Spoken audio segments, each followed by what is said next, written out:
got 6 jobs. I don't get tired. I don't get tired. I don't get tired. I don't get tired. Get tired. I got 6 jobs. I don't get tired. Full-time orders.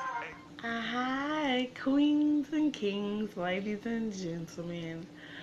This video is a little bit more serious than all the other videos that I usually make. I'm making this video pertaining to salary tips, interview questions, and CNA training and skills, and keeping up with your current CNA if you have one, CEUs that's required every 2 years. A lot of people don't think that CNAs have CEUs, but they do. It's just not for LVNs and up. And up, I mean nurses, LVNs, RNs, LPNs, or whatever. So, yes, your CEUs need to be stay current. If you're not using your CNA working in a skilled nursing facility or a hospital, then you have to go on dad's agency and do your hours of credit so you can keep it if it's gonna go and get expired. If you want to know more about that, comment and let me know and I'll make a video. But this is, I want to start about the interview process. Um, the highest that in the North Dallas, like DFW area part, I'm not going to say HEB and Fort Worth. I feel like they're in a different region, so their pay scale is different. It's all about location and where you're at. I like to work out in Dallas. I work out in Dallas. I actually drive an hour away, and but it's worth it. Um, Out there, a CNA, a PCT, somebody that has experience that could work at the hospital or a rehab or a surgical unit. A lot of surgical units that a lot of CNAs don't know about. They could make up to $18 an hour. Yeah, you heard me. A CNA can make up to $18 an hour. It's all about how you brand and sell yourself with the experience and the knowledge that you already have. Um, so we're just gonna jump right into it. Dress code. You should always show up to an interview closed-toe shoes, heels. You shouldn't look like you're going to the club. If you have tattoos, go ahead, cover them up. Simple earrings. They want to see it as if you had to get on the floor right then and there, you could. You just got to change into some scrubs. That's the type of thing they want to see. Hair pulled back, or how would you have it if, do you wear your hair according to the policy? Because if you have long hair, you wear it down, or it's too much like this, I would have to wrap it up and put it into a ponytail. So my advice is go ahead, go in and show them in the interview that you're fully prepared to take on the position as of right now if needed to be. Big thing in hospitals is tattoos. I worked at UT Southwestern and I have tattoos on my arms, both of my arms, and I just had to wrap them up. So yeah. Um, and where I work at currently, I wear thermals or cotton sleeve, like the breathable kind, but to cover up my tattoos that I have. That's a big thing in any really big, not as much as in long term care facilities, as much as it is in hospitals and surgical units. And I'll tell you more about the difference and how you can divide and get pulled into whichever way you want to go. I chose hospitals and surgical units because that's where my passion is. Um, talked about that. Okay, so interview. The thing when you go into the interview, you need to be comfortable enough to sound like you know what you're talking about. You ever heard the saying, fake it until you make it? Okay, if you just got out of school, they'll tell you when you're in school or when you're getting a training, any form of training, but I always revert back to nursing because that's what I'm familiar with. But they'll always tell you, if you have no experience, school is your experience. So if you did y'all's clinicals at a hospital or a nursing home, whatever you did in clinicals, you've done it. So that's your experience. Use that. Put that on your resume. Um, Highlight what you've done. If you don't have any experience, again, use the activities, and I'm sure uh, the things your instructor or professor had you do in school. Another way to get experience. Resume, dress it up, make it look good. Um, but in an interview, I feel like it's two different interviews because both of them want different things. A hospital is going to want different things than a long-term care facility is going to want. They're going to ask you two different sets of questions. So with the long-term care facilities, I'll do that first.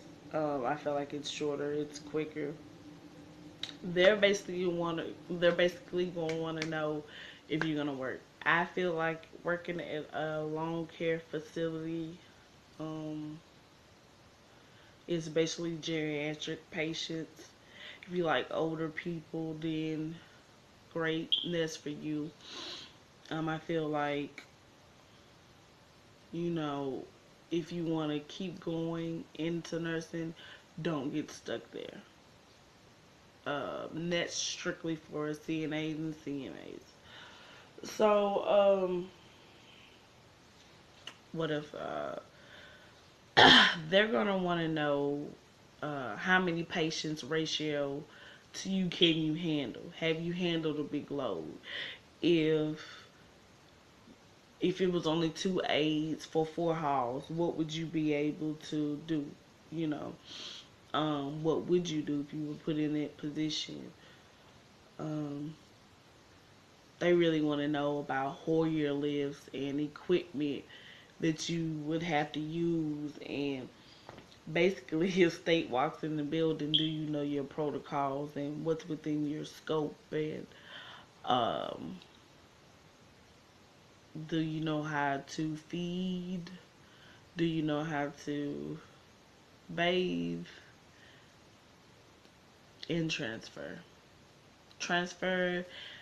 and fall risk is their biggest thing. And like I said, if somebody was trying, just got out of school, nursing home would be a great way to get experience. Hands on, grimy type almost experience. Depends on what type of nursing home, what facility, and what location that you're in. I've seen some of everything. Um, so that's basically what, and when you go there, you're going to be speaking to an ADON or a DON, director of nursing or assistant director of nursing or staffing. It could be a restorative aide, it could be a CNA, or it could be a nurse that they delegated it to. So, with that being said, it's a little smaller and a little easier to get into. Okay, so hospitals. I'm going to break this into hospitals and surgical hospitals, known for surgical units and, pain and shots and all that stuff. Hospitals itself, they're going to want to know, do you know about what type of software that they do they HMR on? What would you do in a code or crisis situation? What what was the example I used? A time you couldn't get everything done in one shift, what would you do? Um, they're gonna ask a lot of situation questions that you need to be ready for. Um, I always ask to tell me about a time that you experienced this and what did you do? And they're really all really repetitive and really all the same thing. I tried to handle it myself. It didn't go well, or it did go well. If it did go well, tell the result. If it didn't go well, then I escalated it up the ladder and tell the result. What else? They're gonna want to know about vitals, what type of floors that you've worked on, what type of experience that you have, and the different type of floors that you have worked on in the hospital. Um, I'm trying to keep this video under 20 minutes because people tend to, yeah. But this is good information. This is good interview CNA salary tips. These are secrets that I'm telling you. $18 an hour you can break into CNA and PCT positions with these interview questions and the experience and not having experience that I'm telling you about for your resume.